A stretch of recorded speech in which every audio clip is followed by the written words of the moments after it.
What is your reaction to Rand Paul's announcement today? How important is this to the cause of immigration reform? Well, first, thanks for having me on. I wish I would have been on yesterday. I could have been the answer to a trivia question one day. But anyway, on the Senator Paul's speech today, it's a very good development. Look, there's a growing consensus that something needs to be done about immigration, but it needs to be done in a way that's responsible. In essence, we need to do three things. Number one, we have to reform our legal immigration system. It needs to be modernized. Number two, we have to enforce our laws, and we have to improve the way they're enforced.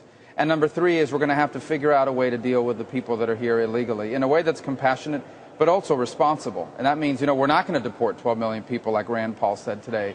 We're also not going to give blanket amnesty or a special pathway to citizenship, because that would be unfair to the people that have done it the right way. And so finding that right balance is what we've been trying to work on and continue to work on, and I hope we'll have something soon on that so we can begin to discuss it with our colleagues. Your fellow Florida Republican Jeb Bush, a few weeks ago when he unveiled his book, had, I don't want to call it a stumble, but there was a question about whether or not he supported a path to citizenship. He didn't seem to in the book, although he had previously said that he did support a path to citizenship. This obviously a big sticking point with conservatives especially. Jeb Bush told the Washington Post during that book tour that while he was working on the book, you were not for a path to citizenship. Can you explain to us your evolution on this issue? Yeah, actually, what I've never been for is a special pathway to citizenship. And let me just remind everybody, there is no such thing as a path to citizenship. You can't go from being an immigrant to a citizen.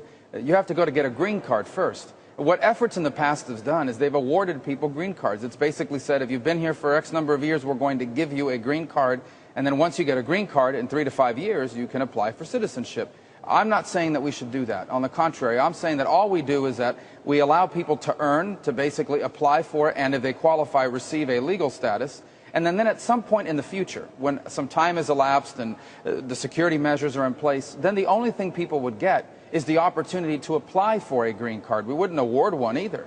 And then if they would receive that green card, then of course they can apply for citizenship at some point in the future after that. And that's been my position, is not to have a special pathway to green card citizenship or anything else, because it's unfair to the people that are doing the right way, and it would incentivize illegal immigration in the future. And that's been my position all along, is that we're not going to do any special pathways that discourage people from doing it the right way.